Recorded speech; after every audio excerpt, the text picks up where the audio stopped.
बाबर डोगर साहब, ये जो हम देख रहे हैं अफ़गानिस्तान की इस वक्त सूरत हाल, और ख़ास तौर पर ज़बीला मुजाहिद जो आज से पहले कभी उनकी कोई तस्वीर भी नहीं थी और अचानक वो आते हैं और एक बड़ी पुरहुजूम प्रेस कॉन्फ्रेंस करते हैं, सवालों के जवाब देते हैं, बड़े सख्त सवाल भी उनसे हुए। तो उन्होंने तो जितने भी खदशात उठाए जा रहे थे मगरबी मालिक की तरफ से, मीडिया की तरफ से कि ख़वातीन को पता नहीं क्या कर दिया जाएगा, और इसके अलावा मीडिया तो रहेगा ही नहीं, सज़ाएं पता नहीं क्या, कत्लो गारतगरी शुरू हो जाएगी, दुश्मनों को तो मार दिया जाएगा, उनकी नस्ल तक को ख़त्म कर दिया जाएगा, उन्होंने तो बिल्कुल ही उससे उलट प्रेस कॉन्फ्रेंस कर दी है और उन्होंने तो मीडिया को वेलकम किया कि कहीं हमारी गलती है तो बताएं। तो उन्होंने तो हैरान कर दिया सबको। बिल्कुल उसामा साहब, कल ज़बीउल्लाह मुजाहिद की जो प्रेस कॉन्फ्रेंस थी वो लग रहा था कि एक मंजे हुए आदमी की, जो मीडिया हैंडलिंग को जानता है, जिसको पता है कि किस सवाल का क्या जवाब देना। उन्होंने बड़ी ज़बरदस्त प्रेस कॉन्फ्रेंस की, सारी दुनिया को उसने हैरान कर दिया। सारी दुनिया का आलमी मीडिया था, बेतहाशा रिजर्वेशन थी, बेतहाशा अफवाहें थी। उन तमाम रिजर्वेशंस का, उन तमाम अफवाहों का उन्होंने बड़े तहम्मुल के साथ एक एक चीज़ का जवाब दिया। और यहाँ तक उनसे ये भी कहा गया कि जनाब मसला ये कि वो लोग जिन पे आप लोगों ने जुल्म किया वो आपको किस तरह से बर्दाश्त करेंगे। उन्होंने इस तरह के सख्त सवाल भी लिए और उसको भी बड़े तहम्मुल से सुना और जवाब दिया। उसामा साहब, बार बार जो वेस्टर्न मीडिया में बात हो रही थी, जो अमेरिकन मीडिया में बात हो रही है, जो अमेरिकन पॉलिटिशियन बात कर रहे हैं, जो वेस्टर्न मीडिया के यूरोपियन यूनियन के जो लीडर्स हैं, नेटो के लीडर जो बात कर रहे हैं, वो ये है कि जनाब पहली जो रिजर्वेशन है वो ये है कि जो 2020 में एक माहिदा हुआ था दोहा में, जिसमें अमेरिका और तालिबान के दरमियान, जिस पे उस वक़्त के जो हैं तालिबान की लीडरशिप, उनके भी दस्तखत हैं और दूसरी तरफ खलीलजाद जो हैं उनके दस्तखत हैं।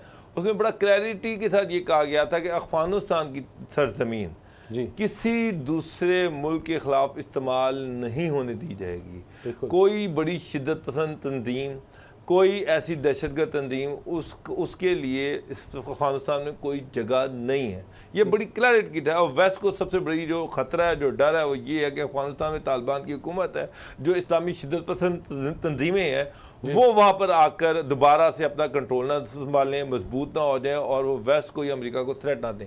तो ये इस मायदे की जो सबसे अहम शिक थी वो यही थी। यही बात अमेरिका बाबा ये की दहानी ले रहा है। यही बात जो है ये वेस्ट पूछा है कि जनाब क्या वेस्ट और अमेरिका के ख़िलाफ़ अफ़गानिस्तान की सरजमीन नहीं इस्तेमाल होगी, और यही सवाल बार बार मीडिया भी पूछ रहा था। इस पर उन्होंने बड़ी क्लैरिटी के साथ, ज़बीउल्लाह मुजाहिद ने बड़ी क्लैरिटी के साथ कहा कि जनाब अफ़गानिस्तान की ज़मीन जो है वो इस्तेमाल नहीं होगी और पैदा नहीं होता। उन्होंने कहा कि जी ये बात अफ़गान ज़मीन का जो मनफी रोल है उसको उन्होंने रोकने की पूरी गारंटी दी, एश्योरेंस दी।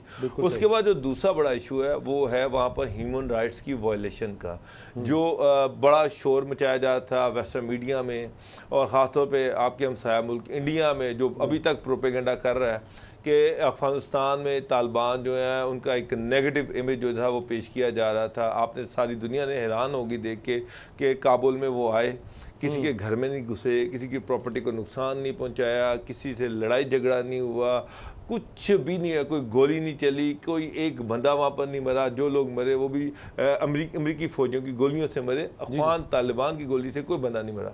और उसके काबुल पे कब्ज़ा भी हो गया, और इतना पुरअमन कब्ज़ा तो शायद मॉडर्न हिस्ट्री में भी नहीं है। और इक़्तिदार इंतकाल की जो बात है, जो इक़्तिदार की मुंतकिली की बात जो है, आप वो देख लीजिए कि अमेरिका में इक़्तिदार जब मुंतकिल हो रहा था तो वहाँ पर कितने लोग मरे और कितने प्रोटेस्ट हुए।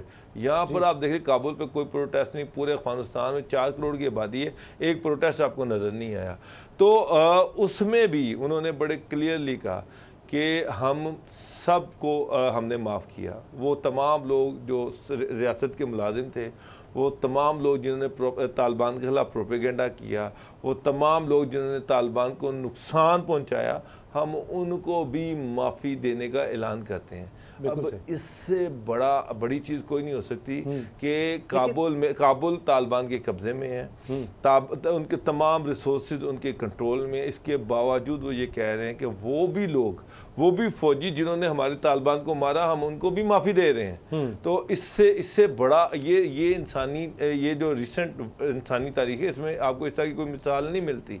तो दुनिया ने सारी दुनिया का फोकस थी, सबसे ज़्यादा देखी गई वो प्रेस कॉन्फ्रेंस, और जितना उन्होंने बेहतरीन तरीके से चीज़ों की वजाहत की और तालिबान गवर्नमेंट की जो फ़िलासफ़ी है, हाँ, वो सारी दुनिया के सामने रखी कि भाई ये एक इस्लामी शरिया यहाँ पर नाफिज होगी, इस्लामी शरीयत के मुताबिक हम इसको चलाएंगे। इस हवाले से हम किसी से कोई डिक्टेशन नहीं लेंगे। अच्छा। औरतों के हवाले से, ह्यूमन राइट्स के हवाले से उन्होंने क्लैरिटी दे दी है।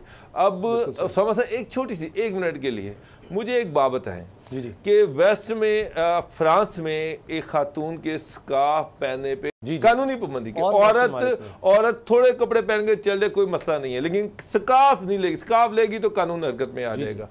ये ह्यूमन राइट्स की इस ह्यूमन राइट की वायलेशन में यूरोप क्यों नहीं बोलता, अमेरिका क्यों नहीं बोलता?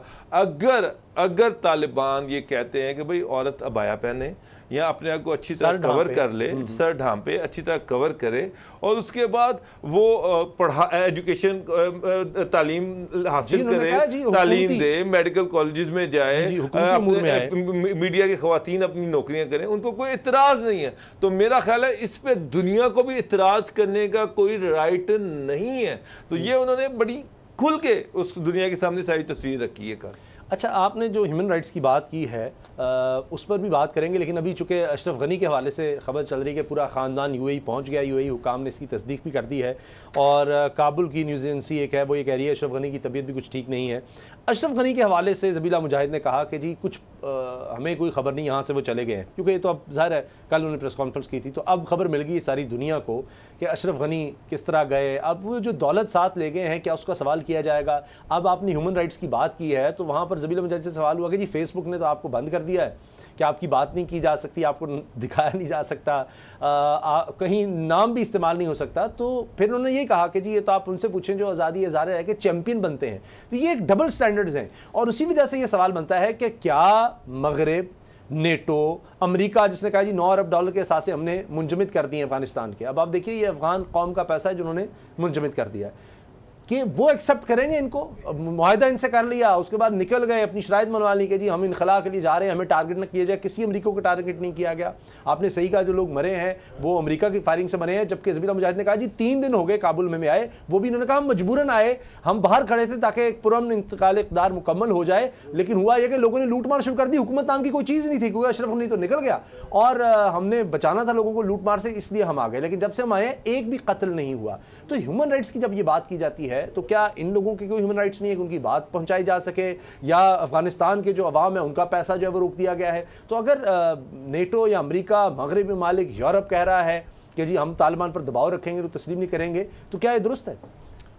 उस्तामा साहब देखें, दुनिया के सामने इन्होंने जो नक्शा पेश किया था वो ये था कि जब तालिबान की 1997 से लेकर 1999 तक की गवर्नमेंट थी, तो उस वक़्त की मिसालें रखती हैं कि उस वक़्त जो चीज़ें हुई, औरतों पे पाबंदियाँ लगीं, औरतों पे जॉब नहीं कर सकती थी, वो जो सारा कुछ हुआ दुनिया की नज़र में वो सारी चीज़ें थी। आज मैं बरतानिया के एक साबिक चीफ ऑफ आर्मी स्टाफ जो हैं उनका एक स्टेटमेंट पढ़ा था, उन्होंने कहा कि ये तालिबान 2001 के तालिबान से बिल्कुल मुख्तलिफ हैं, और इन्होंने जो अभी तक किया उन्होंने बड़ा अप्रिशिएट किया। अभी बरतानिया जो वो पहले दुनिया को ये कह रहा था कि जनाब हमने तालिबान को मानना ही नहीं, उनकी गवर्नमेंट को मानना ही नहीं है, अभी वो ये कह रहा है कि जनाब हम उनको ऑब्ज़र्व करेंगे और हमारी कुछ शराइत है कि वो पूरी हो जाती हैं तो हम उनको मान लेंगे।